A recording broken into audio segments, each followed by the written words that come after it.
It's Monday night. Welcome to Monday Night Comics.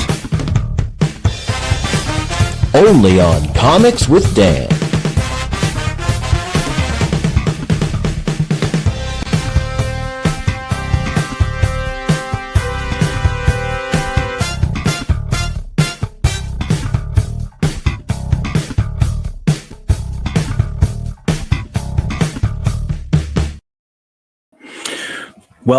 Welcome to Comics with Dan. I am happy to be back and streaming again tonight.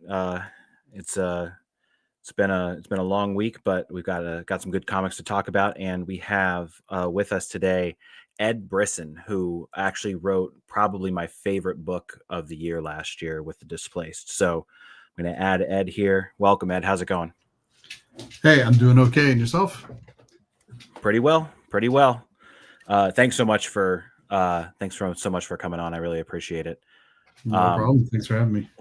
Yeah, absolutely. Yeah. Like I said, I have to start out with this because I love The Displaced so much. It was, I checked it out because I had thought that the premise sounded cool and the cover looked great. And then I didn't expect to be blown away like I was. It was just such an incredible story. The way that you told that perspective or got the perspective of each of those characters and kind of showed how each person was reacting differently. I really loved it. Well, thanks. I appreciate that. That one was sort of a long gestating book. So it was one that I didn't want to screw up when it came out. So it'd been sort of in the hopper for about 15 years. Oh, wow. That's pretty, that's pretty crazy. I know. Cause I, obviously it takes place in, Oshawa, Ontario. And so, I remember whenever it first came out, you kind of were talking about the little intricacies of kind of being Canadian and having, people were noticing little things about, about the comic setting that, hit home for them. And so I think that's just a really kind of a cool aspect to it for sure. Thanks. Yeah. So I'm really glad you're able to join tonight because I believe, if my information is correct, that your upcoming book, Wild Animals, the final order cutoff is actually today, if I'm not mistaken. True. Okay. Yeah. So, anyone watching, please get it on your pull list. Absolutely. You've got hours to go. Hey, but you know what? Nothing like a last second push, right? Sure. So,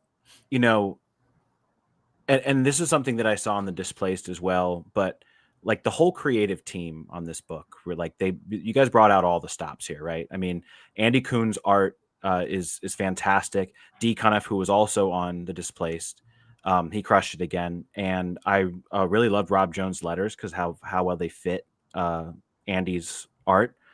How did making this specific story? I guess actually first let's talk about what the story's about, right? Could you give a quick elevator pitch on the story and kind of what people can expect? Yeah. So the 10-cent tour of it is our main character Neil is a character whose life is kind of in the toilet when we meet him. His mom is in the hospital. She's dying. She's losing her apartment. So, if she somehow recovers, there's nowhere for her to go back to. He's not able to keep the apartment himself, so he's losing it. He's a shit job at a convenience store. He gets harassed all the time by local kids for his appearance. There's just everything is kind of it's like he's constantly just being punched in the gut by life. And to his mind, everything fell apart when his dad was murdered. His dad had been a cop who'd been trying to expose. He was a cop who was trying to expose 3 other officers on the force for being crooked. And in order to, I guess, stop that from happening, they burst into the house one time and killed his father and left Neil scarred. And he sort of pinpoints that as the moment everything went wrong. Everything was great before, everything is terrible after. And he decides that, you know, when he's kind of pushed to the brink, he decides that what he's going to do is try and bring these three police officers to justice. He's going to try and do this himself. He's 19, 20. He doesn't quite know what he's doing, but he's just so he's so done with being pushed around that he sets back to the town that he used to live in to try and get some sort of justice. This all happens after, like, I don't want to spoil too much, but there's a bit of information that's missing that sort of prevents him from being able to go back and deal with them. And then it through his life falling apart, he sort of stumbles across the information that gives him that missing piece, and that allows him to sort of go and deal with this head on.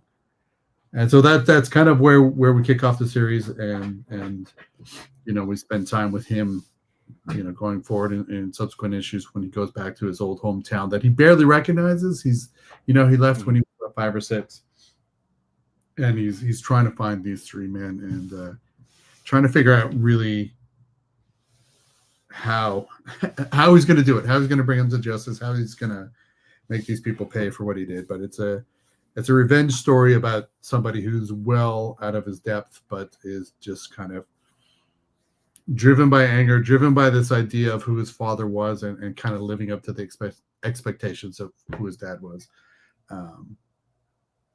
And not necessarily everything is what he thinks it is. So there will be a few big twists and for readers, and a lot of monkey wrenches thrown into his plan as he proceeds. Yeah, nice. Yeah, and so I mean, like you said, you don't want to spoil anything, but like what I'll say is that, like, this first issue sets the stage so well for at least for me. I feel like I had, like, once I got into this first issue, I'm like, okay, like, I need to know what happens with issue 2 now. Like, you know, Right. It sets things up. You really built up the like the anticipation, like even in the solicit, you kind of get the general idea of, you know, it's, you know, he's down, he's kicked while he's down. But then, like, you add elements in there and really build up the anticipation to, like, well, what's going to happen? What's the breaking point going to be? Because you know something's coming, but what is coming? What do you think for, like, a character like Neil, where, you know, I guess the general idea is you're feeling some sympathy for him, a lot of sympathy, really. And none of the stuff that's going on with him is self-inflicted. It's not like well, you're cheering for the bad guy, you're cheering for the good guy. This is somebody that's just, you know, had a rough go.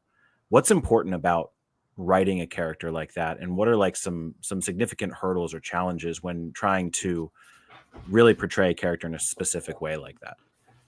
I think that, like, the most important thing is that, you know, I think we just need to make sure that the reader understands who he is and where he's coming from, and that they can, like, you know, I think we do a pretty good job in this first issue of doing a bit of a slow burn, that it slowly ramps up, but when it starts to ramp up, it's just like one hit after another.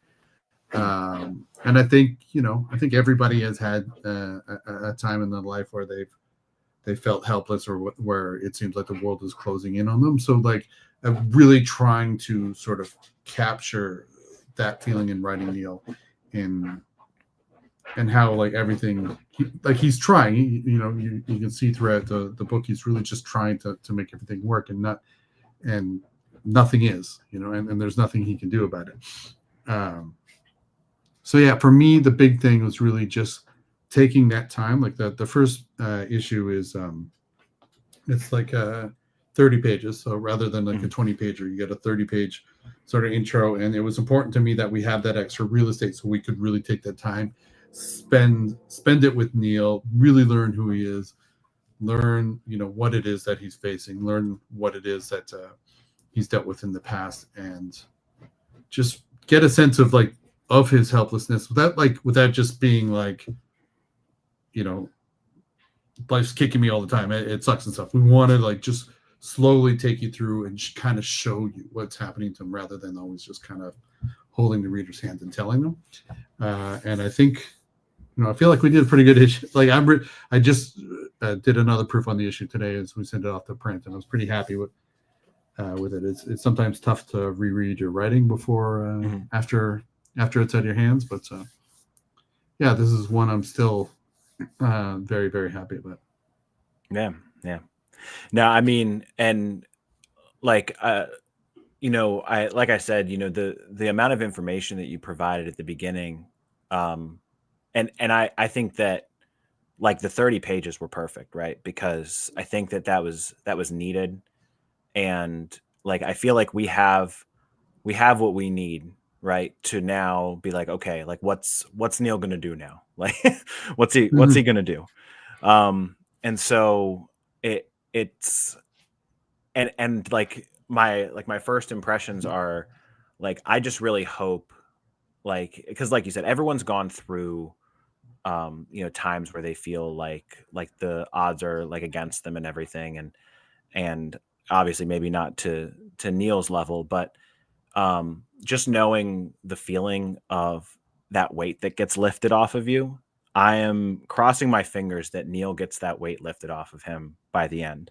And I know it doesn't always end like that. So that's part of what I think makes a series like this great, is that like, who knows how this is going to end? It's not something set in stone where like a Disney movie where it's going to be a happy ending or whatever, but it's it could, anything could happen. So that's why I'm really anxious. It's a revenge story, and there's never any happy endings in those. But there's definitely I think places the book is going to go that readers are not going to expect. I think we kind of have an idea where he's going in issue 2, what he's going to be after, but the way things unfold, the way he kind of gets closer and closer to the truth, is really, is at times terrifying, but at other times is going to be completely heartbreaking. Yeah, absolutely. And so it's interesting because you've said a few times that like he wants to bring these guys to justice, and it's a revenge story. So do you feel like in this story that there's going to be a reconciliation of the differences between those two things, bringing people to justice versus seeking revenge? Is that something that's going to get explored, or maybe we don't say that right now because we don't want to spoil anything? Or I don't want to spoil too much, but I think that there's going to be an exploration of like the sort of emotional toil and real cost of setting it on a journey like this. Yeah, my dog's very excited about it. So I think that the big thing really is about this him trying to go down a path that he's not familiar with. It's not his world. He's entering into a whole other world. I'm going to close my window here because my dog is barking. Another dog out there. All right. But so the real thing here is kind of it's really difficult to get into without spoiling, but it is about, like I said, the emotional sort of toil and personal costs of going on a mission like this. It is about family secrets and our own family history and things that sometimes are best left buried. Nice. No, I'm so excited because I'm remembering when I read the first issue of The Displaced last year, and I was just like, I was blown away, and I got a very similar feeling from this, not in terms of the actual makeup of the story so much as just terms of like excitement for what's coming. So I'm really excited about that one. So and you touched on this a little bit when you said that everyone's got kind of has their moments of being pushed kind of to the limit. How important was it to you when writing this to connect with readers that might be reaching, their own breaking point, readers that are down, or is it kind of a different motivation for telling this story in particular? Yeah, I don't know that was really something that crossed my mind. This was more about like this kind of story that I'd been, I'd planned this story for a couple of years now, and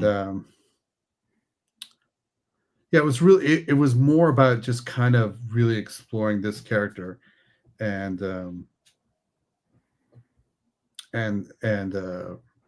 them trying to sort of come to terms with everything that they've dealt with throughout their lives, and one of the things, like going out and seeking this sort of path of revenge is something like, we talked in the first issue a bit, I believe. If not in the first, we get into the second and third about how much he looked up to his dad and how everything he's done in his life is to just make this attempt to like be the person that he remembers his dad to be, and I think one of the things that where he's breaking from this is going on this path of revenge. His dad was very much about the letter of the law, etc. And this is not that. This is, I think he thinks or hopes that's what this is going to be, but there's no way there's no way he can bring these people to justice without breaking a few laws, as we'll see going forward. And so I think there's part of this exploration is how far does he go to the other side in order to make things right? Like how much has he bend the rules to make things right, where like the whole reason that his father died was because his father refused to bend rules. His dad was very much by the letter of the law. So there's a bit of that, a bit of him kind of losing himself, losing who he wants to be, maybe kind of discovering who he really is through the process. And there's other stuff I'm trying to dodge around because like I said, we have a few like rug pulls as we go forward, and being very cautious to not give any of that sort of stuff away. Yeah, absolutely. No, that's absolutely. And I don't think it's in. Yeah, it's not. I don't have it in the preview pages, which I'm only going to show what Mad Cave told me I could. But I did in the first issue, and this I don't think gives anything away really. But I really love, because you had mentioned him talking about his dad, and in this first issue, when you have the flashbacks to when he's talking about his dad and the kind of man that he was. I love the fact that the art doesn't show his dad's face, because right, and that was go ahead. I want to hear more. No, I was going to say very because specifically does not show his dad's face. Yeah, I love that. One of the things we're playing around with a little bit is that, like we start to form memories as humans at around like 4 years old.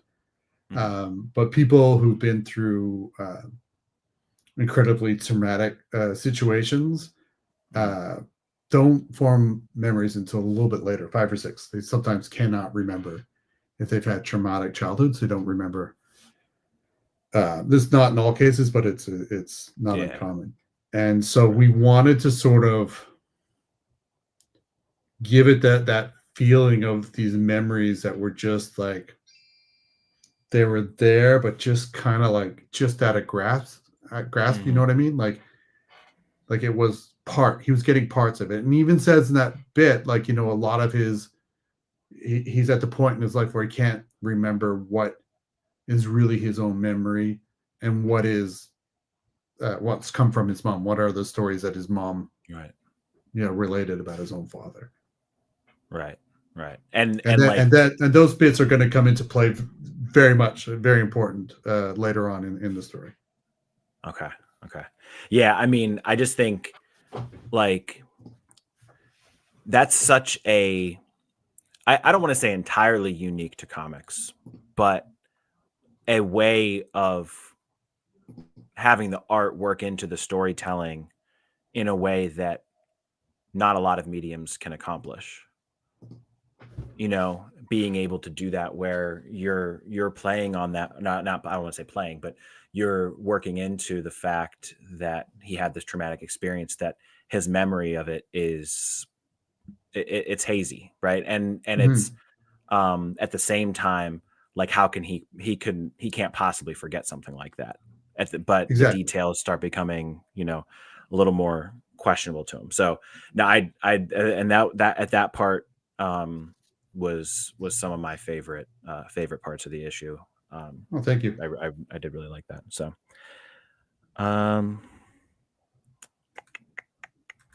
so how did so like you talked a little bit about how like you've had this story kind of coming together. You've had it for years now, but how did the creative team get pulled together? How did Mad Cave become the right publisher to publish this book or the story that you've had? Kind of what was the process of all that coming together and this becoming a reality? Christina Harrington, who's the editor on this, was my editor once upon a time at Marvel. And I enjoyed working with her. She's a really good editor. She's got really great story instincts, is really good at helping, take your idea and make it better, right? Take the story and give great feedback. So she'd moved to Mad Cave, I want to say 2 years ago, maybe 2.5 years ago. And we discussed me pitching some stuff over there. And I was talking with both her and Mike Martz. And this was kind of a story I'd been sitting on, this Wild Animals. This first arc is called 5 Funerals for My Father.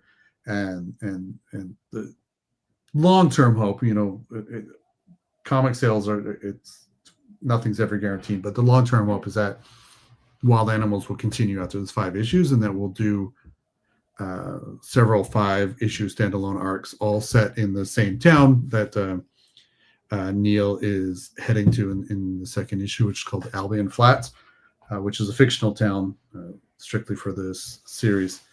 And what I want, like, that was my long-term plan. I'd like to do like an ongoing crime series, 5-issue arcs in a fictional town.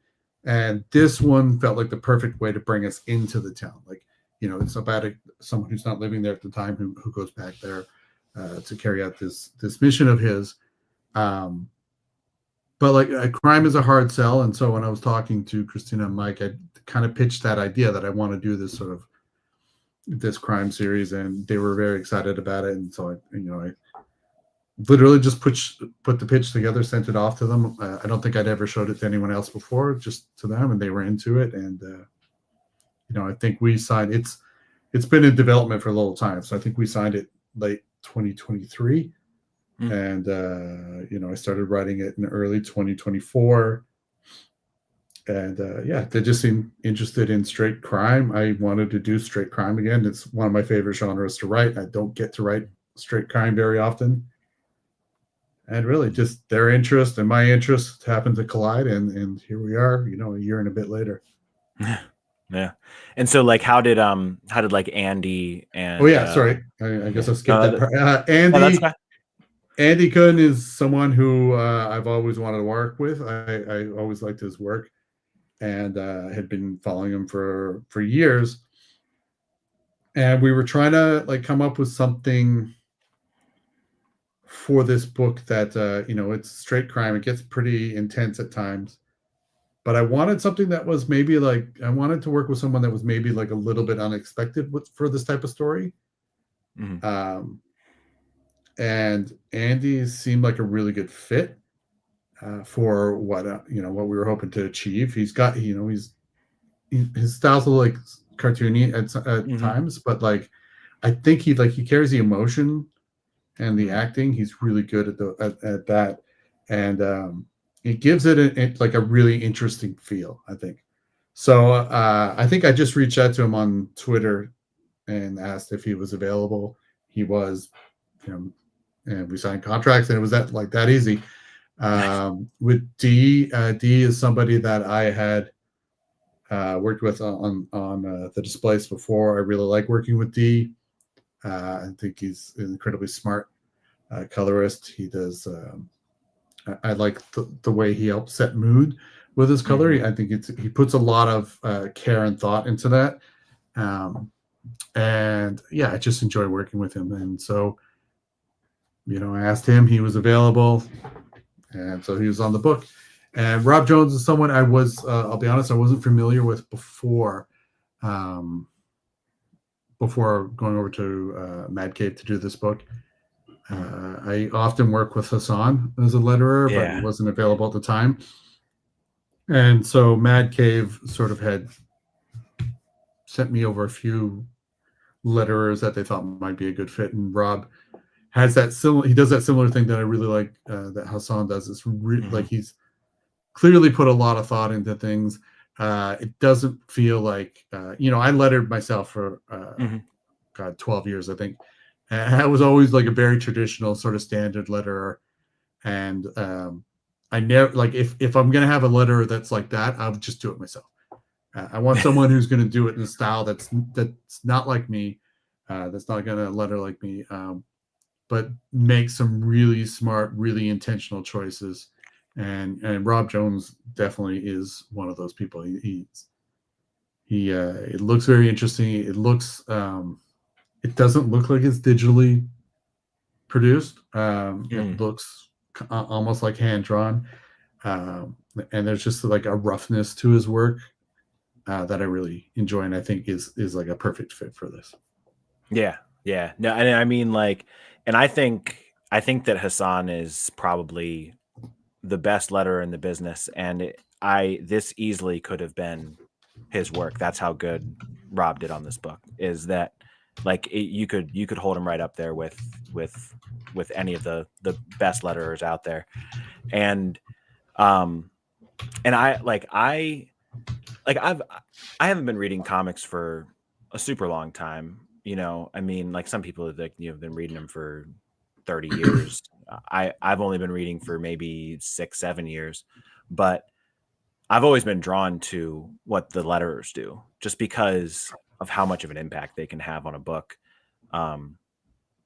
Both if it's poorly done, it sticks out like a sore thumb, and if it's really well done, it can take a book to another level. So, yeah, and I thought that he did a great job here on getting these basically kind of matching what Andy and Dee kind of put out there. So, yeah.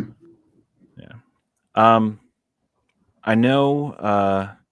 Just have one more question for you, and then we can wrap. I know it's late, so I really appreciate you taking the time. No problem. So we've talked about the Displaced with Boom Studios, and now we have Wild Animals with Mad Cave, and you're doing some work with Thundercats and Silverhawks with Dynamite. These are all, relatively speaking, young publishers, right? Not a publisher that has like a Marvel or DC length or even Image, really. But what are some of the differences in working with these sort of smaller, younger publishers? And like, what do you feel these publishers, what their role is going to be in the future of comics? That's a good question. I think Boom and Dynamite have both been around for about 20 years. So they're kind of, they're veterans at this point, I guess. Boom, I'm working with Boom. I really like the editorial team there. I like the people I've worked with. It's been really great. A really good relationship. I've done work with Boom over, I guess the last 12 years, both doing creator owned and doing work for hire. And yeah, Dynamite, Dynamite has some really cool licenses, and like the Thundercats I was a fan of growing up. Silverhawks was one that I sort of like approached them before they actually had a Silverhawks title on the books. It's one I had asked about because I knew after Thundercats I was hoping it was an inevitability, which it turned out to be. Um, and Mad Cave, like Mad Cave, I know they've been around for a while. I think they've really had a big kind of like boost in the last few years. I think that I don't know. Mad Cave has a creator deal that I really like. I really respect. I like working with the people there. I've worked with them before. I'm one of those people who kind of follows people I like working with and like to just keep working with them. But as to the future, man, I wish I had an intelligent answer for you. I wish I had something to say how they were in a shape, but I don't know. Like, it's really tough times in comics right now. And the fact that anyone is surviving with everything that's been going on over the last 5 years is a minor and maybe a major miracle. So I'm just thrilled that they've all managed to push through it and are going. And like the only thing I hope for the future is that they continue and I get to work with them more. Yeah, absolutely. And I mean, I think having these publishers sort of grow and put out quality books and get quality talent on these books, and on top of that, and introducing some talent. I know Mad Cave does their talent search every year, which is really cool. But I think that can only mean positive things, So definitely looking forward to seeing what all those publishers put out in the future.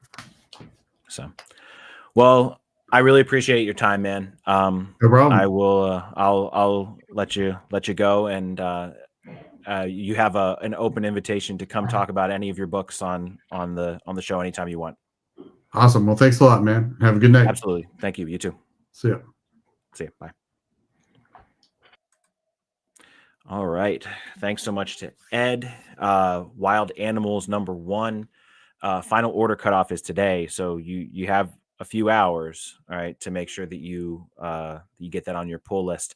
I believe that the release date is July 9th. It comes out, so you can get on your pull list to get the physical copies, or you can always go to Mad Cave's website and I talk about this all the time, the deal where you have the digital subscription and then a copy of the trade paperback when it comes out. Such a great model, I think. So now that we had that great conversation with Ed, I will move on to what books I read and what books are going to be coming up this week. So let me pull up my League of Comic Geeks, which, by the way, if you're not on League of Comic Geeks, go get yourself an account over there. It's pretty great. So, okay.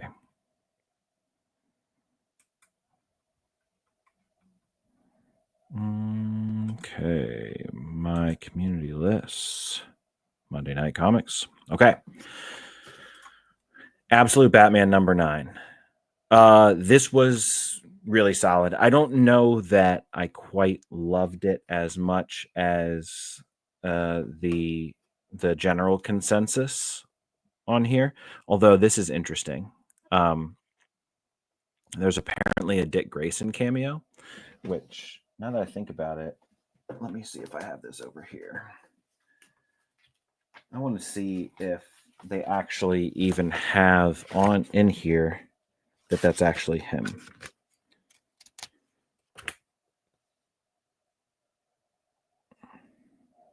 Oh, okay. It's such a small panel. Holy smokes.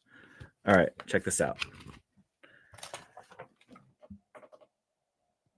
It says right there, it says EMT, it says D. Grayson, or Grayson D.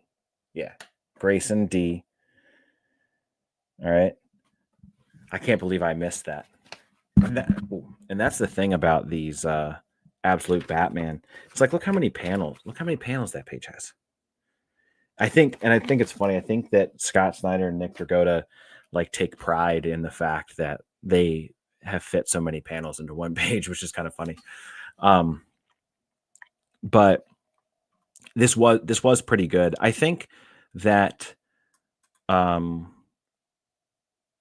one thing that I was worried about heading into this issue, and it kind of came true, is that when you have an alternate universe, I kind of want the characters to differ a good bit from their regular counterparts.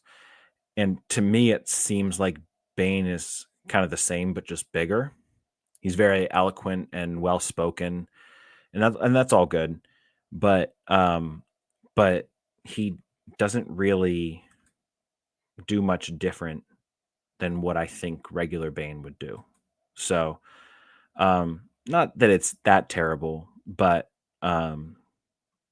it's not like I thought what they did with Mr. Freeze in the last little 2-story arc was great, because they really differed from the original character, but still made him awesome, and yet still somewhat related to the original. So, I mean, I'm not sure what they could have done differently with Bane, but I mean, overall, it was pretty good. Definitely a stronger issue so far in the series. So, worth checking out for sure if you haven't already. So, let's see. Aquaman. So, the other thing I want to talk about with Aquaman is, and it's not in here in the characters, is that Captain Nemo, who is from the League of Extraordinary Gentlemen, is in this series. Like, he's just one of Aquaman's crew. And in this issue, we get a little bit more of like the kaiju fighting that we were hoping for. So definitely down for that. Part of why I really liked it. And they're really, like, Jeremy Adams is really fleshing out Dagon as a top tier villain. And I think it's even in the, let me see if it's in the preview pages. I don't want to spoil anything if it is or if it's not. But so we have Dagon. Yeah, so treachery spreads like a cancer, one that must be destroyed at the source. And then off panel, he like kills an entire city of gods. Gods. So really crazy. I think Jeremy Adams is doing great on this.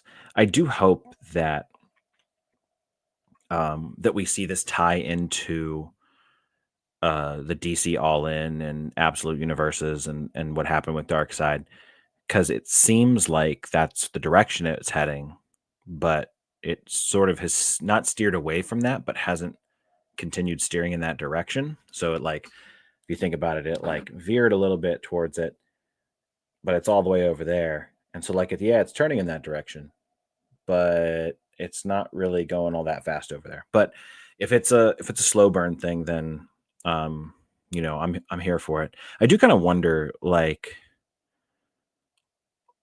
which writers are like working together. Like, obviously this whole initiative is like Josh Williamson's and Scott Snyder's like baby, right? But so, like, is Jeremy Adams in on like what's going on in these universes? Is Philip Kennedy Johnson with Batman and Robin? Is Matt Fraction, who's going to be writing the new Batman title? Like who all is involved in what's going on with the DC All In initiative? So it's a question that I have, and I would love to have either Scott Snyder or Josh Williamson on the channel. I think that'd be great. I've boatloads of questions I would ask them, and they'd probably have to tell me a bunch of times that they can't tell me any more about the DC All In Absolute Universe crossing over, that's all I want to know. I just want to know when it's going to happen. I'm very excited. Is Ram V involved? Right, he's writing New Gods. That I have been collecting the issues and not reading them because I have the first. I don't have the first couple issues, but I do have the like 4th, 5th, 6th, and 7th or something like that. So Batman and Robin number 22. I did not get a chance to read that yet, but it looks fantastic as it always does. And actually, I really need to read this because I remember reading these preview pages. I was like floored at how awesome they looked. So I'm really excited about reading that. I started out with Transformers, and I decided that what I'm going to do, and I will post this on my socials, so keep an eye out for it. It's not a video. I'm going to make an image that just has the Transformer characters. It'll look like this, okay? And except it'll have everyone, all the characters, so that I don't ever get confused again. Which is all I need. I mean, like I know who Optimus Prime is, right? I even know who RC is, but I don't know who Blue Streak is. I know who Cliff Jumper is barely, but I have to be reminded. Like I don't know. Maybe I'm just not a big enough Transformers fan. Maybe it's a me problem. Okay, so that's what I read this past week. I've also been reading up on I've been reading Man Thing, and I have been reading The Heap. I found these great, and I'll make sure to post a link. I found these great, this great resource. It's let me just search it real quick. It's like public domain, but basically public domain comics, right? And so there's this website. There it is, comicbookplus.com. If you create an account, then you can just download these public domain comics. Here, let me actually share this. Oh, hold on.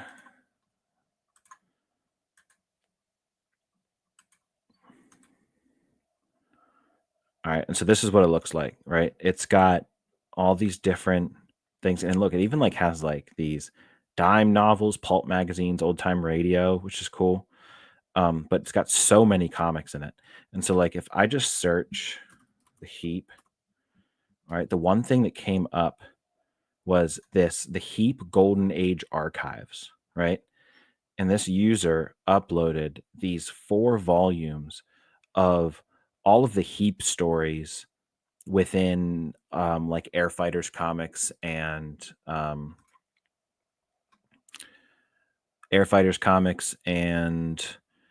Airboy, things like that. I'm like, yeah, so like this right here, right? There's Skywolf. And there he is. There's the Heap. So it's awesome. It's like I have all 4 of these downloaded to my iPad to read. So definitely worth checking that site out. I put a comment in the chat. I don't know if it'll stay for the replay, but if it doesn't, then I'll post to my socials as well. But yeah, so those are what I've read in the past week. But tomorrow night is Muck Monster Mayhem that you absolutely have to check out. It's going to be crazy. It's trivia night. It's just, I think it's gonna be such a blast. It's been something I've been thinking about doing for over a year. And not necessarily just the Swamp Monster, but in addition to that, just trivia in general. And I will have more episodes too, right? I will have more trivia nights, and not all of them will be very specific like this, but yeah, so I'm hoping. And so like, if you're watching, let me know if there's a specific kind of trivia night that you want to see, right? I mean, what would be interesting, right? Like, can we get, like Marvel experts? Can we get Superman experts, indie experts, no comic, like a trivia night where we only talk about comics that haven't been published by a big company. I think all of them would be interesting. So coming up this week. So it's weird because we have Batman Superman World's Finest coming out this week. But then next week, I believe, Justice League Unlimited comes out. But the finale of the We Are Yesterday event is in Justice League Unlimited. So Batman Superman World's Finest goes back to regularly scheduled programming without the event being finished, and then the event finishes the following week. But yeah, so we have, this looks very, very interesting. Bruce Wayne and Clark Kent in the clutches of late night TV. A menace is loose in Metropolis, but Superman and Batman can't do anything about it until Clark Kent and Bruce Wayne find a way to escape a talk show. Will it be up to their friends, Perry White, Lois Lane, Commissioner Gordon, and Alfred Pennyworth, to step in and help save the day? And so, like, this is what the cover looks like. It's got giant Batman robot thing, which looks awesome, fighting a giant monster. You know that's a Dan Mora cover. Yeah. And he loved drawing it too, I bet. And it says Batman. Man, that's cool looking. And the thing is that is all Adrian Gutierrez, and that looks sick. And we got the little beginning page here. And we saw this. Oh, what was the there? I saw this earlier. It says, "Knock him dead, Perry. Clark and I will have a write-up on this the second you're done." And Bruce goes, "Can't Kent handle that alone, Miss Lane? I was hoping you and I might grab a drink afterward." And Superman shoots him a look. Well, what a flattering offer, Mr. Wayne. Let me think about it. Right now it's showtime. Mark Waid is cooking, as the young kids say. I love this series. I'm so happy it's gone to 40 issues. I've been collecting. So to be fair, I haven't been collecting it since day one, but I started collecting it like issue 4, and I went back and bought 1, 2, and 3. Yeah, it's just great. Blood and Thunder. So this first issue was awesome. I loved this first issue. It was so well done. It sets a great stage. I do really hope that this kind of continues on. Let me see if I can find, if I go to this series, it says it's a regular series. I would love for this to be an ongoing. I don't know if it's been advertised what it will be or not, but I hope that it is an ongoing. I mean, honestly, at Image, Robert Kirkman can probably kind of just do whatever he feels like at this point. What's weird is I don't even know that this is a Skybound book, is it? It is Skybound. Okay, well, yeah. I mean, he could do whatever he wants at Skybound because he is the head honcho over there. But I mean, truthfully, I haven't read anything of his that's bad. And so, like, this is no exception. This is fantastic. But basically what it is this, for people that haven't seen this, is society is sort of split into these layers, right? And so literally, if you live in the top layer, you're at the top of society. And then the further down you go, the more disheveled and poor everything is. And so this character, Blood, is she's like a bounty hunter, and I think so. Blood's a nickname. Her what looks like hair is actually a cloud of blood over her head. But she's basically sort of discriminated against because humans are the superior race in this society. And while she looks human for the most part, you can tell she's not, because she's got a cloud of blood floating above her head. So she gets discriminated against. There's talk about her dad, who I guess used to be on the police force, maybe. But it's really interesting stuff. And it's like your typical kind of slow burning stuff that Kirkman puts out.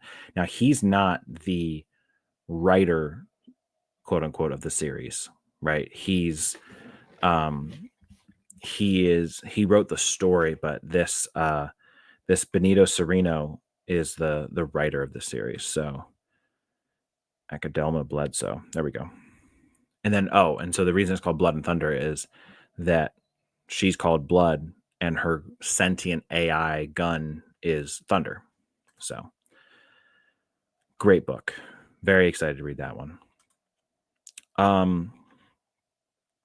Okay, so G.I. Joe. G.I. Joe is good so far. I'm enjoying it. If you want to read G.I. Joe, I highly recommend reading the Duke miniseries as well as the Cobra Commander miniseries, and reading the Destro miniseries helps for sure. But I would say that's the least required of the three. I have not read the Scarlet series, so which I do want to, because I'm sure it's great. But we took I guess a little bit of a break last issue. Yeah, it says a standalone Night Force covert op. I don't know who Night Force is, so that didn't really hit for me as well. But this looks like we're kind of back to what was going on before, which was post Duke's face off with Cobra Commander, their first meeting, which was really cool. And so it's seeing a major Blood and Baroness showdown should be pretty cool. So we'll see how that goes. And then Nightwing 127. And so this seems like it's going to be back to what was going on before. The last, first of all, I'm not a huge fan of the redesign here, as you can see. I'm hoping it's just like temporary, something that Nightwing uses to help deal with these like souped up cops that he's been fighting. So I'm hoping it's just temporary. I could get behind this as a temporary suit, but I wouldn't want it to be his normal digs, especially because he kind of changes them too often, in my opinion. But and so the last two issues, which were phenomenal, like it's no complaint, but it did sort of sidetrack a little bit from the main story. But this is definitely like this is a highly anticipated issue for me because of how much I've been enjoying this series. And so like Dexter Soy, Dexter Soy is phenomenal. Like where I haven't even seen him on anything other than this, and like his art style is just like it's impeccable stuff.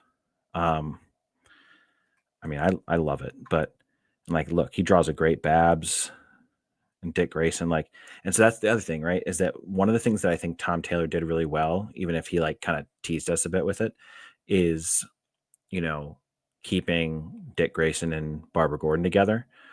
And so Dan Waters is doing a great job doing that too. So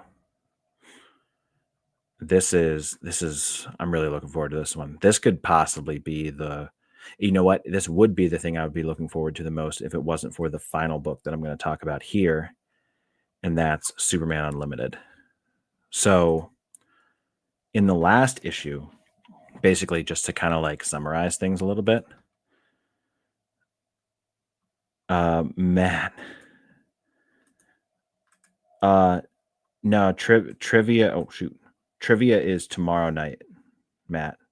I hope I didn't text you that, because I did text you to tell you. I hope I didn't say that it was tonight.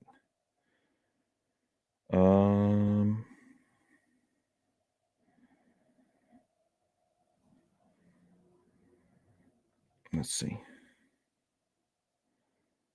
Tomorrow. Okay, cool. I did say tomorrow. Sweet. Okay. Well, thanks for joining tonight anyway, Matt. I appreciate it.